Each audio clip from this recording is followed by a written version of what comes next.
I am so excited to have with us here today Darren Saul.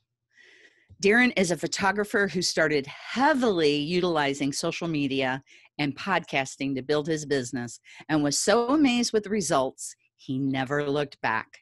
He is now a very active social media marketing practitioner and podcaster. And I already got to be interviewed by Darren, and I will tell you, he is an amazing podcaster. And he consults with organizations to help them get serious business results, integrating social media and podcasting into their marketing strategy.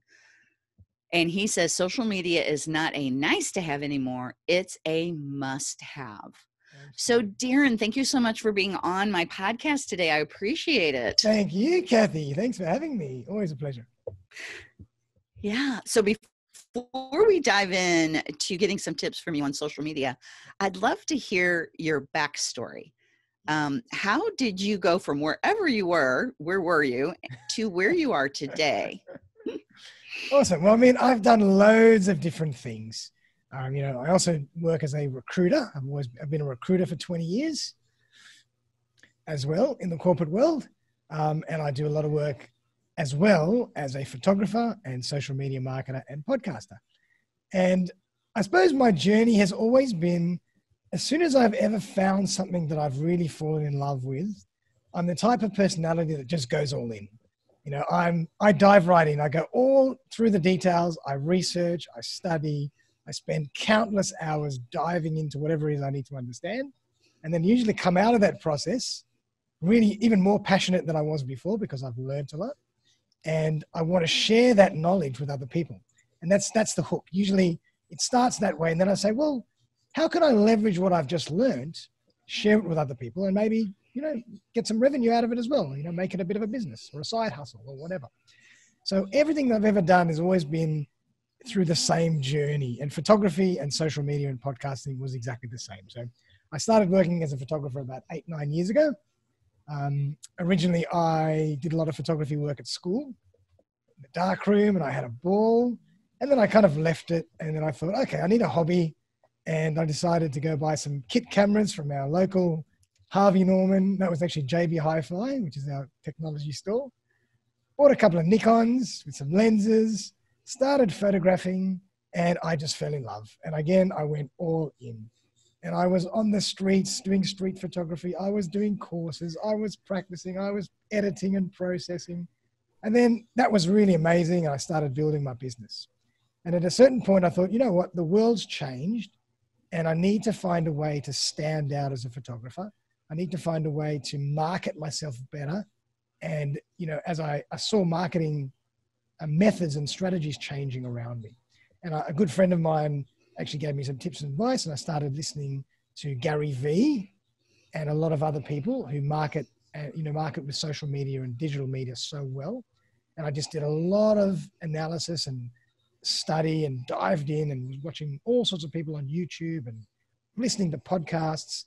And then I started utilizing social media and podcasting to market my photography business. And that, over a certain amount of time, I got better and better and better. And as I always say, creativity is a muscle.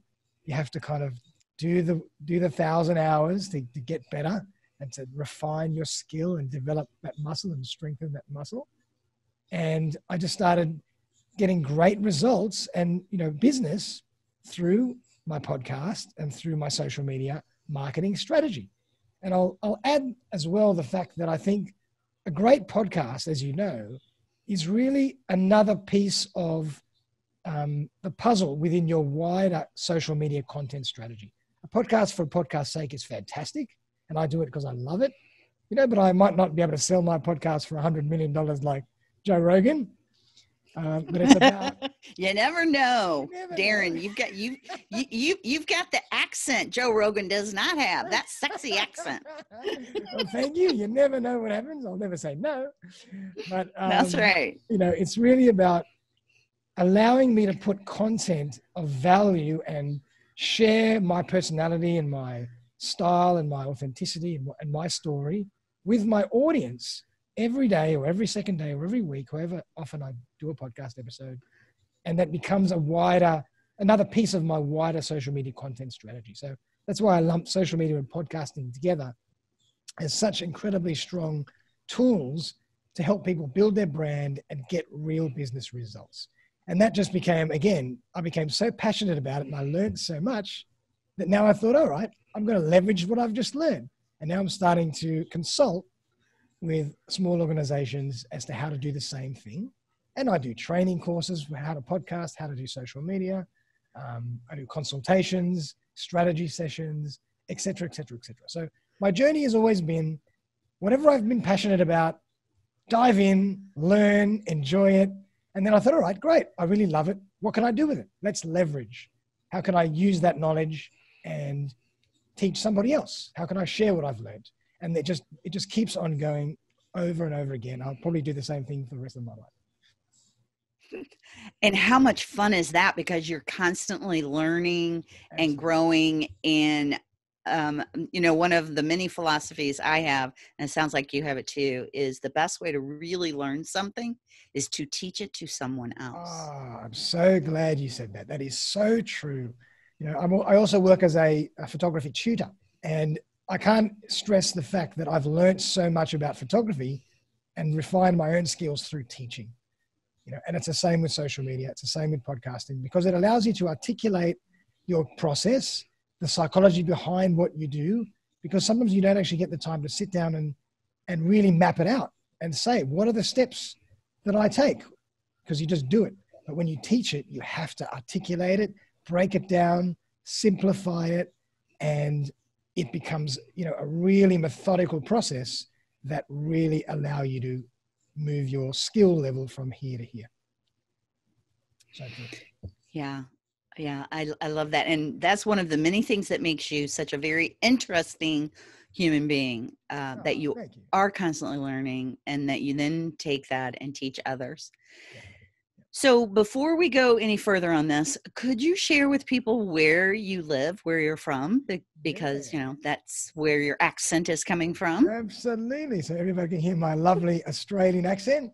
I'm coming to you from Sydney, Australia, in a place called Rose Bay, which is not too far from the famous Bondi Beach.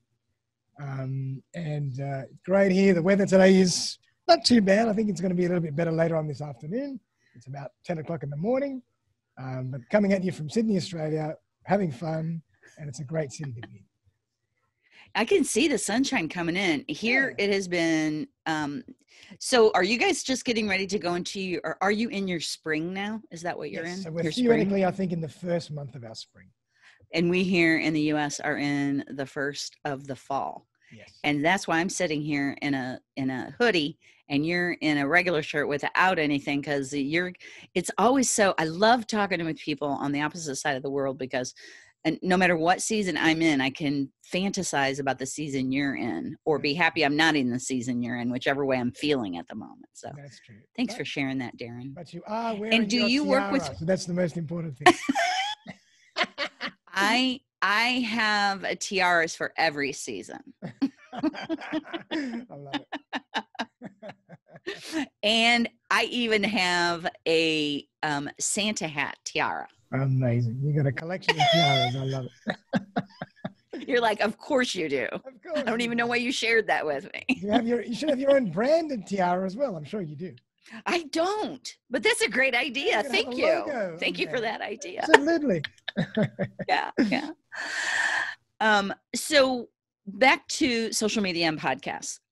One of the challenges that I had, and I know I'm not alone in this, is I kept thinking, I don't want to do a podcast because it's too much work. Mm-hmm. It's just going to be so much work. And that was what just kept going through my head. I was like, there's no way I'm going to do this. I couldn't see past that. So do you hear that a lot? And if so, what do you tell people? Yeah, absolutely. I hear that all the time. And it's really interesting because, maybe 2-3 years ago, when Zoom wasn't really used as much, podcasting was a little bit more complicated because you had to go to the studio. You had to, make sure that sound engineering was right. And if you videoed it, you had to have another video team as well. And that's where it started to get a bit more complicated, but still very easily done once you learned those skills or you got someone to help you. But nowadays, with the technology we're using, particularly over the last 6 to 12 months, we've all adopted Zoom as our, principal way of communicating nearly. And it's so easy to do something through Zoom and have a podcast in video and audio form. It's not funny. So so we've taken away that technology issue, and it's now just more about how you plan your process, how you plan your podcast, how you strategize, how you get your guests, all that kind of, the other stuff around the technology that's more important. Because with Zoom, you get an audio file and a video file. You take the audio file, you put it into your podcast app. You take the video file, you put it into YouTube. There you go. You've just got 2 versions of your podcast. That's simple. And that's not hard to do at all, half an hour of production. But it's the rest of it that makes the difference. It's the preparation of the episode, the preparation of your guest, how you make your guest feel, how you conduct and facilitate that interview. And then, as I say to everybody, it's how you promote the podcast, because it's just like a website. If you have the best website and nobody knows it even exists, what's the point? And it's the same thing with your podcast. You have to make sure you promote it properly. Otherwise, nobody even knows it's even there. And all that beautiful knowledge and information and effort and sweat and blood and tears never even sees the light of day. So it's really not that complicated, but it just takes a little bit of systemization. And I know that, you're all about virtual assistants and people helping you, and they can help you in that respect as well, to do all that pre-work, so it makes the process really seamless. Literally all I do is the day before I'm going to interview somebody, I review all the information that they've submitted to me. I look at all their websites and, listen to anything I want to listen to, so I get familiar with them. And then the day of, I just make sure that I'm ready to get on and do my thing. Yeah. I have a team that does literally everything else. Yep. So when I look back, I think, what was I thinking? I should have jumped into this way before I did. Definitely. And I'm really thankful that I finally did. Definitely. And actually, you just brought up another great point. A lot of people might be asking themselves, the podcast market is so saturated. There's so many podcasts. Is it even worth starting now? Do I even bother? The answer is yes, absolutely yes, for a couple of reasons. First one is that if you're really dedicated to putting together a podcast and you stick it out, it will bear fruit, because most people have podcasts and they never get past episode 17 or 20. They just give up. That's a known statistic. So if you hang in there and be consistent and build your audience and build those numbers and build those hours, you'll already have an incredible chance of breaking through. And again, it's a great brand awareness tool for you. And at the same time, the more you do it, the better you get. And, you start to enjoy it and you have so much fun, and you never know where this leads. I love everything that you just said. And another piece of this is I've always loved networking with people. Yeah. Getting to know people, getting to know about their businesses, how we could work together. And now I'm doing that and creating a podcast at the same time. Yeah. So there's so much synergy. Oh, there is. And the lead generation potential from a podcast is insane, because, nowadays it's very hard to, you can't make cold calls anymore. You can't do the traditional things we used to do to get in front of people or open up doors. But if I go to somebody and say, I want to put you on my podcast, I want to interview you, the doors open up, the Nile, the River Nile just parts. And all of a sudden, you've got the pathway to the top, because everybody wants to get on a podcast. And, before you know it, you'll have people being referred to you. If you do a good job, you'll be so busy. I booked up nearly a couple of months in advance, because everybody wants to jump on a podcast. Everybody wants to share their story. And podcasting now it's almost made a resurgence, because people are realizing what an amazing tool it is to share your story out into the world. It's free. You get on a podcast and you can build awareness for what you do. One of the best ways to market yourself. So if you create the stage for people to do that, you will be so busy, and it will bring you brand awareness and lead generation and potential business opportunities that you wouldn't have dreamed of. And, my podcast is still very new, and I'm already experiencing all of those things. So another piece of synergy that you mentioned, and then I want to go back and talk about a little bit more to make sure that anybody who isn't already doing this, isn't already doing a podcast or working in social media on some level, really understands the way that all of this, is it called cross-marketing? What's the term to use? Cross-fertilization, there's so many different, what would be a good way? Who knows? Cross-fertilization. But all of those things. So what you were talking about, so name some of the things like Facebook, YouTube, podcasts. What all do you see that works together and it builds that? Like, here's what I think about. I want people to see me everywhere they go. You get on Instagram, they see me. Get on YouTube, they see me. Want a podcast, they see me. Facebook, everything else, they see me. And how do you make that happen without spending tons of time? Yeah. So go, Darren. Perfect. Solve all that. Solved. Easy. There's actually 2 great points. There's 2 great points you've just mentioned. First of all, you want to be omnipresent. So you want to be on every channel if people go to every channel. But at the same time, remember that not everybody goes to every channel. So if part of your audience might be on Instagram, you have to be there. Part of your audience might be on LinkedIn. You have to be there. Part of your audience might be on a podcast or on YouTube. You have to be there as well so they see you, because they might not see you everywhere. So you really need to be omnipresent for those 2 reasons. And again, once you get used to this, you start to streamline your process, even with your social media. And you do it, like I get up in the morning early because I'm an early riser nowadays, particularly because of my marketing. I get up at 5:30 every morning. And for the first hour and a half, that's my marketing time. And I just dedicate myself. I have my coffee. I dedicate myself to doing all my marketing, making sure that I've got all my social media on the right channels. And a lot of the time I'm cutting and pasting, I'm repackaging or, doing things slightly differently, but you don't have to recreate the wheel every single time. It's about repurposing, repackaging, and putting a slightly different spin on things as well, and recycling.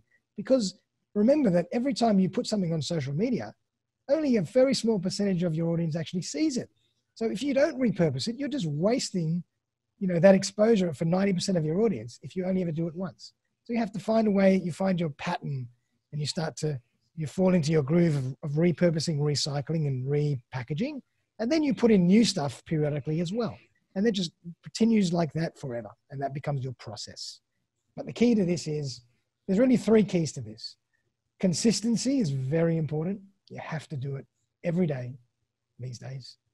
You have to have variety, and you have to have variety in terms of audio content, video content, graphic content, photo content, written content.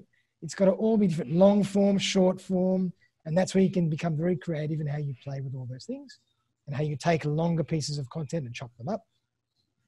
And you also have to be, you have to give, as I mentioned, variety, consistency, and you have to have quality. You got to, not quality in terms of the production value, but quality in terms of the messaging and the information you're giving people. Is it something that they're going to use? Is it something that they need? There's no use me just promoting myself every post on social media, because people will switch off. But if I give people 90% of the time what they want and 10% of the time a little promotional plug for me, that's absolutely fantastic. And, I kind of put the ratio to 20%. 1 in 5 promotion, 4 out of 5 value for them. And if you can do those 3 things, value, or quality, consistency, and variety, every single day, it becomes part of who you are, and the results will be astounding.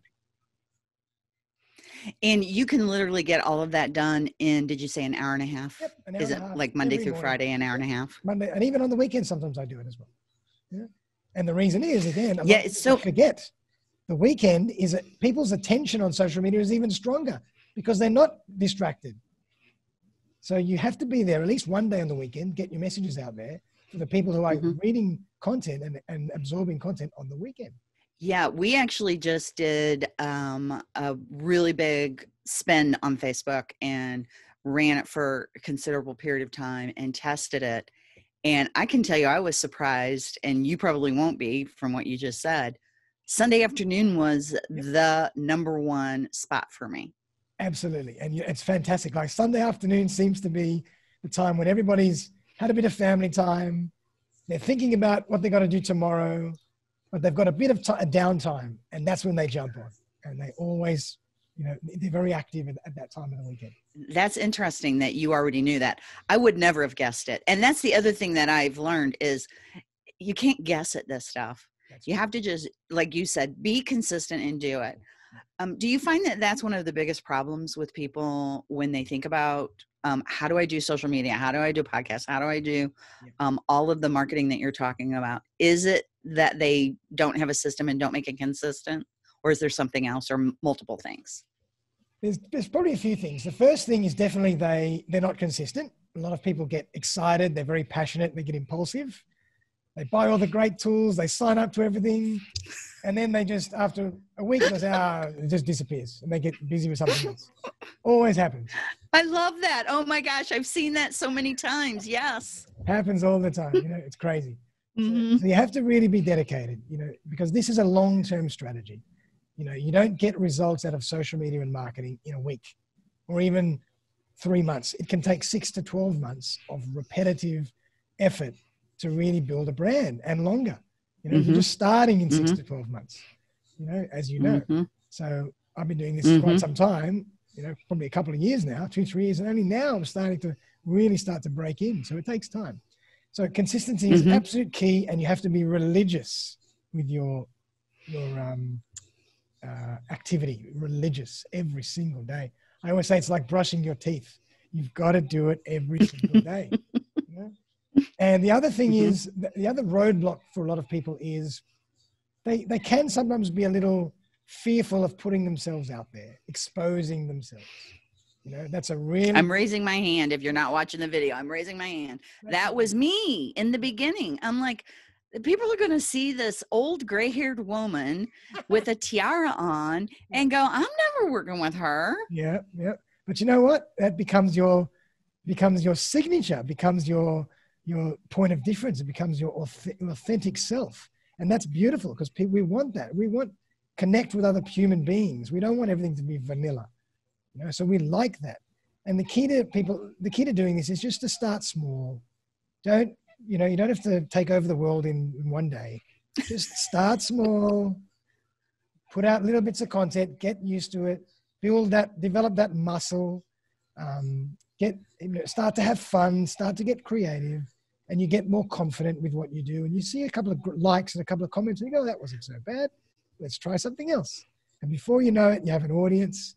People are waiting every morning.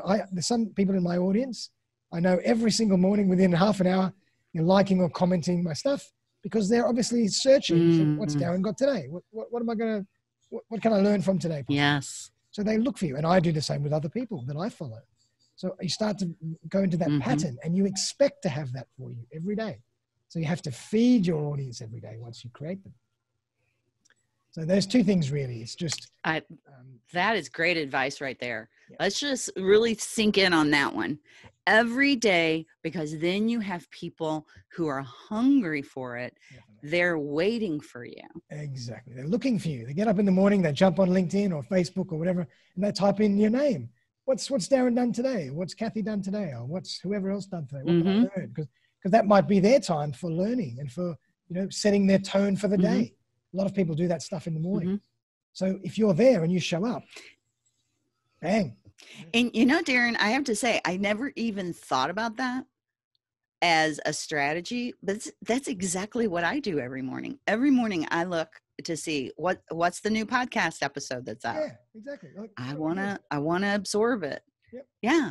What do I do in the morning? Sorry I interrupted you. I know you had more to share, but I wanted to go back to that one because I was like, ding, ding, ding. Yes. Oh, no, so true. I love it. And I mean, what's the first thing I do in the morning? I check my emails. I check all my social media.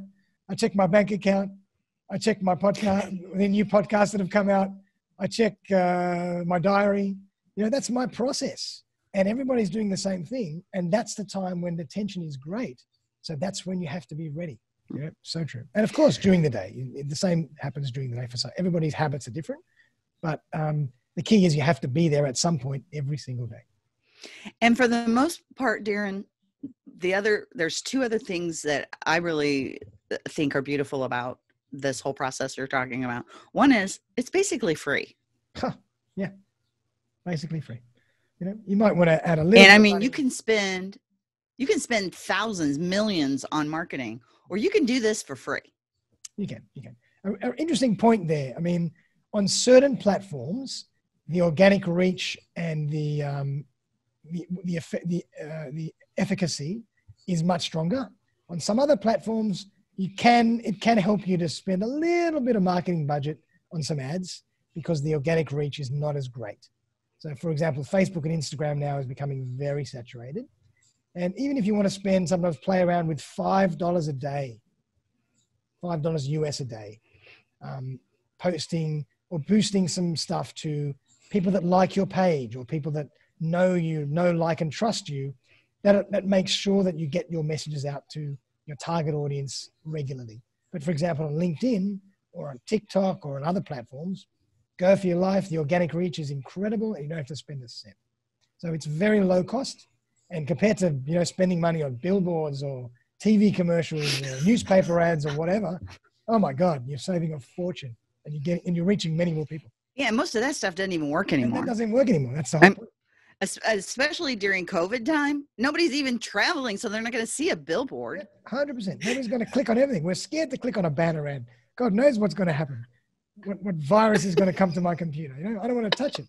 So it's all about attention, and attention's on social media, and it's going to be like that for a long time. So that's where you have to be. And then the other thing that I was thinking about was I don't know the right term for this, but I am piggybacking on your audience. You're piggybacking on my audience, and we're spreading it faster to people I could never even. I don't know anybody. Well, I do know one or two other people in Australia, but that's it. Yep, absolutely. And I love that. And I don't know how many people you know in the U.S., but I know millions, probably. Way more than me. So, yeah. And you can't, the amount of money it would cost to expand that quickly would be amazing, a really high amount compared to this. Because and it's that third party, it's your followers that already love you, and you say, hey, I think you should love Kathy too. And it's me with my followers who already love me, and I say, hey, you should love Darren too. So true. And for me, that's you just hit the nail on the head. Collaboration is key here. And that's why podcasts are so fantastic, because they allow you to collaborate and tap into other people's audiences and all the other benefits that come along from collaboration as well. You learn so much when you collaborate. You get so many ideas, other opportunities come to you when you collaborate, and you have so much fun collaborating with other people. So much fun. And fun is my number one value. Fun is my number one value. Hell yeah. Doing everything by yourself all the time is boring. So collaboration is amazing. And, the more you give and the more you collaborate, the more you get. So you've hit the nail on the head. That's such an important point. And people really have to think that way. And even just for pure exposure, you cannot beat it. You really can't. Exposure. That's the word I was looking for. Exposure. So you mentioned start small. So I'd like to explore two things with you. Sure. One is, let's talk about if you have the top tips for anybody that really needs to start small and they really haven't done a lot yet. And then I'd like to move into people who have already done some stuff and already have a few things going. How can they expand it, scale it, get more exposure, whatever you talk about with that? What a great question. Fantastic, Kathy. Let's take the first one. Start small. First of all, take one or two platforms. Just think about your target audience. Think about where they may be. That might take you an hour or two to just think about and do a bit of research. Think about where they may be. And it's usually, a demographic, a psychographic. There's always a few ways to look at things, but you can always find them.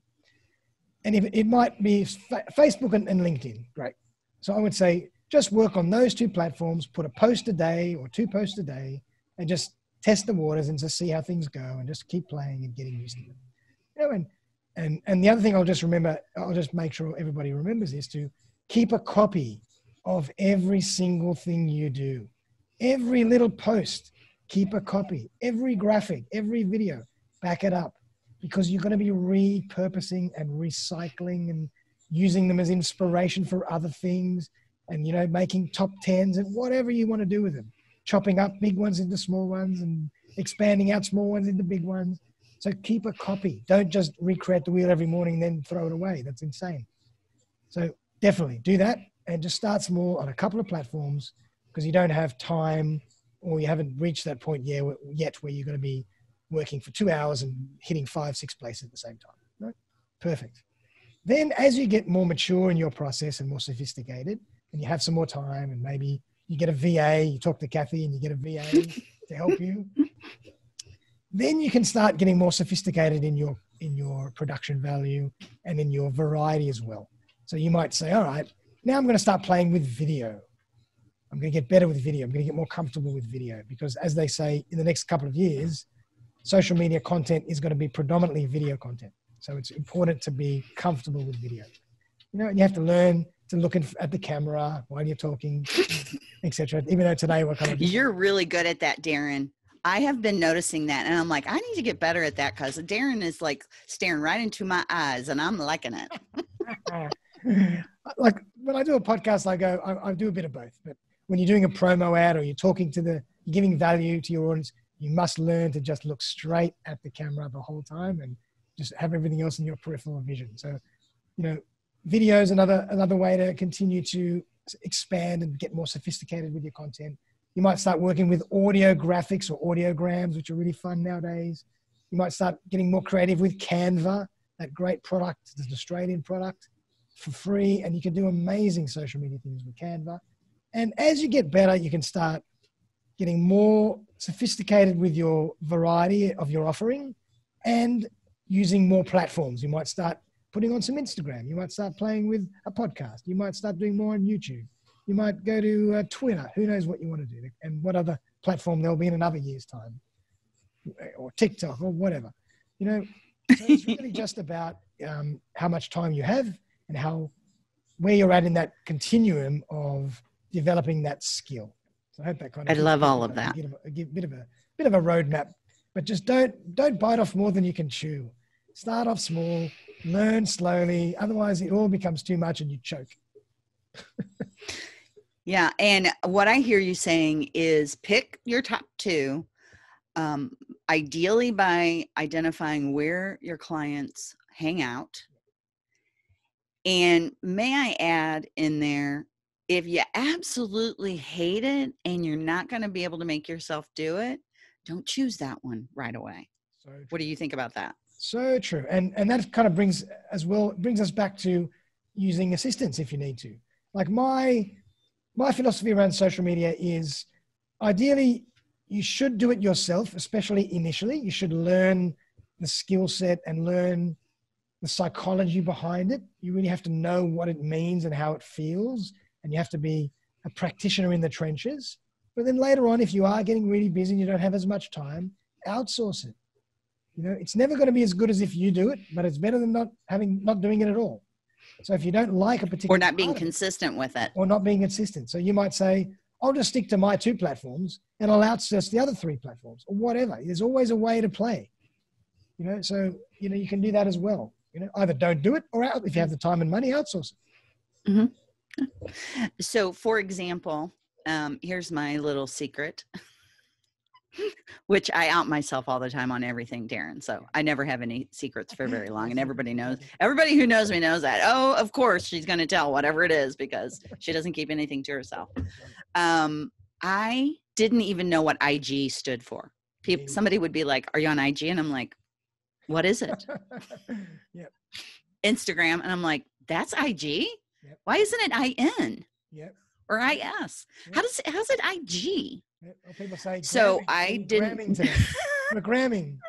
So I didn't do anything with it for a really long time, because I'm like, I don't know how to log into it. Yep. I didn't know it was IG. I thought it was something else. And then somebody started telling me about stories. Yeah. And I love stories. So I feel like there's always some kind of little hook that could get me finally interested enough in something to go, oh, now stories I like. Exactly. So let's do that. Exactly. And, you know, as you said, you just got to learn, be inquisitive. You got to be curious. And if someone says something, ask them what it is or go and look it up. You never know where it's going to lead. Mm-hmm. Yeah. Yep. So how do you feel about Pinterest these days? Because that's one that I haven't gotten into because I felt like it was mainly recipes, but now people are telling me, no, it's images and you should be on Pinterest too. Yeah, that's a really good one. I haven't really done much with Pinterest either. Like Pinterest, funny enough, originally was really great for photographers. And, you know, there's some great images for photography on Pinterest. So every now and then I'll go look at some images on Pinterest just to be inspired with the photo shoot that I'm going to do, or a wedding or a function or whatever. But a lot of people now are getting on Pinterest as a social media platform for sharing content and building brand. So Pinterest is rapidly growing now. So, but I'm no that's so interesting because I felt like it was old. I'm like, that's kind of an old thing. Yeah, a lot of people, but it's growing. Their businesses and their brands on just Pinterest now. Wow. Yeah, so it's definitely there. Well, for example, and you know, when you were saying kind of spend some time thinking about your target market and where they are and the other interests in their life is the one thing that I feel like I've kind of thrown by the wayside and shouldn't have. Yeah. Which is, you know, my target market has a lot to do with moms, right? Professional women who are moms who really want to work from home so they can spend more time with their family. Yep. And guess where they are? They're on Pinterest looking at those recipes. And I'm like, well, I don't do recipes. Exactly. And I love that you said that because that's a really great example of showing people how to think laterally to find your target market and to find areas where your audience might be.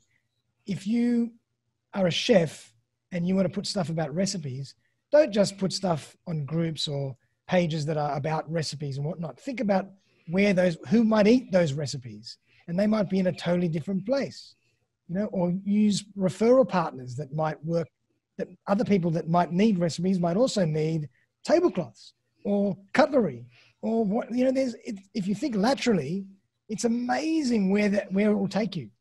Like you were talking about before, all the content that you've created, all the imagery that you've created for the other channels that you started with can all be repurposed for the other.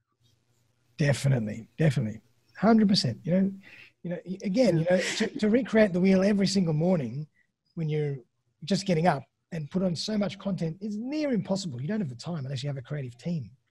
So you find a system that allows you to go through this process of recycling, repurposing, being creative with things, and also adding new stuff when inspiration hits. It's like a content machine, and you've got to build this content machine, and it's got to run every day. That's the key. I love that. So I would love your opinion on third-party programs that can automate social media, like Social Bee or any of the other millions of them. There's not literally millions, but it feels like there are. What do you think about those? What's the status on that? Good question. There's two schools of thought with this. My view is I like to do it myself every morning because it allows me to keep my finger on the pulse and know exactly what I've done yesterday. So for example, I mentioned that variety is important. So if I've just been doing a lot of video content for the last couple of days, I don't want to go and put more video content. I want to try and come at them from another direction. I might start doing some small written posts or a couple of pictures or, you know, a quote or a graphic or something else, not just video. So then I know I can keep track of what I'm doing every day, and I can keeping people guessing. I can keep coming at them from a different direction. And what's he going to do today? Yeah, like, what's he going to do today? Oh, it's like, play the guitar for us today. Exactly. I'm still waiting for that guitar to come out. I got to tune it. But if you don't do that and use a scheduler, you lose track of the tone of what you've been doing, and you also lose track of where the world is at that particular time. So, you know, a great example is COVID. You know, if someone scheduled something a year ago, the tone of where the world is at right now is very different to what it was a year ago. Those messages might fall totally incorrectly and actually do damage to your brand because they're all about, you know, whatever. And people don't have a lot of money, or they don't have a lot of time, or they have different priorities now. They want to learn different things. So those messages were totally irrelevant. So it's really important, if you are going to use a scheduler, to just schedule only a week or two or a month in advance, and keep that tight so you can keep your finger on the pulse. I think that's the key. You know, some schedulers are great. I prefer personally to do it on my own. But if you are going to use a scheduler, just keep it tight. Keep it a week or two in advance. Don't go scheduling 6 months in advance, because you could lose sight of what's going on. And Darren, you are so right. Right now, that is more important than ever. In fact, even a month out, if you're not really on top of what's going on, I will tell you that I think it was when George Floyd was murdered, I had something that I did not realize. I didn't even think I've already scheduled this whole month, and there's stuff that's going to go out tomorrow that, while, you know, it wouldn't have been rude or anything, it just wasn't going to fit in with the atmosphere. And one thing did go out that, and it, you know, it wasn't the end of the world, but it was not at all on tone that I wanted. And so I really fast said, cancel everything else we have set up to go out. I've got to redo everything. And we were able to do that. One marketer that I follow, he had a big sales push that went out that very next day. He literally put out an apology after that and said, I am so sorry. So true. See, exactly. And you know, while I'm listening to you, I'm thinking to myself as well, people forget that social media is now just basically a communications channel. It's like the news. It's like mainstream, it's becoming mainstream communication. So you have to be relevant and pertinent to what's happening in the world. You know, you have to mirror the tone of the world, and you have to be on top of that every single day. So if you schedule too far in advance, it's crazy. You're totally out of touch. That is so true. Just something else popped in my head, then it went right back out. Oh, I know what it was. Do you have the most recent stats? And I don't know them off the top of my head, but they're absolutely amazing, on the percentage of people that the only place they get their news now is social media. The only place. There you go. I don't have the stats, but in my example, that's me too. I never watch the news. I never read the newspaper. I get it all from social media or from my family or friends that just say, oh, by the way, did you hear about this? Nowhere else. You know, because that's where I am every day. That's where I live. And I don't have, I don't have the time or the energy to even start doing all the other stuff. So that's where I get my information. I think, and all you guys can look it up and comment below and say, hey, here's the number. But I'm thinking it's something crazy like 70%. That's where they get all of their news. I wouldn't be surprised, you know. And absolutely. So true. So if that's where they're getting all of their news, 70%, think about how much time they're spending there. And it is just astronomical these days, how much time people spend on social media. It's more than anywhere else. Definitely. And if you're not out there, if you're not doing this consistently, if you're not branding yourself the way Darren has been talking about, Darren, tell us how they can work with you to have, and I love your whole plan, because I feel like you are calm. You have a more simple way, and I don't mean that in a negative way. I mean in a clear, streamlined way, not something really complex, because so many people these days make it so complex, and you don't do that. So tell us a little bit about somebody listening to this going, wow, I want to work with Darren. I want to know more about how to work with them. Thank you. Actually, on that, like on my website, if people jump on my website, which is just www.suspendedanimation.com.au, you go into a tab under social media training, and I've got a list of 10 steps for people just to follow if they're really getting started with social media. And it just goes 1 to 9. And number 10 says start at number 1 and do it all again. And if you just follow that process, you'll already be in the zone of working in the way that we're talking. So it's a really, little bit of a benefit for people. So jump on my website. And then there's links on my website, of course, to all my other channels, all my social media, my training courses. I do training courses. I do one-on-one consulting sessions, strategy sessions, always with me, either in person or on Zoom, depending on where you are. And obviously you can learn a lot from the podcast that we do as well, because I collaborate with lots of people like Kathy and others. We talk about all these kind of great things. So really just jump on my website, suspendedanimation.com.au, and you can go to everything from there, even my podcast.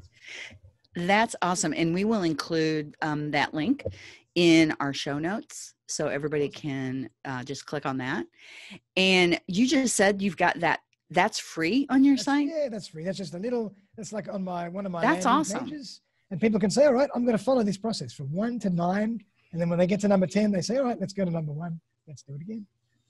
I love it. And it just keeps it nice and easy, nice and simple. So if you're brand new, no matter where you are in your business, if you're like, I just started a business, I don't have any money to spend on social media. Hey, cool. It's free. Go do that. And then as you grow your business, learn more from Darren, work with Darren.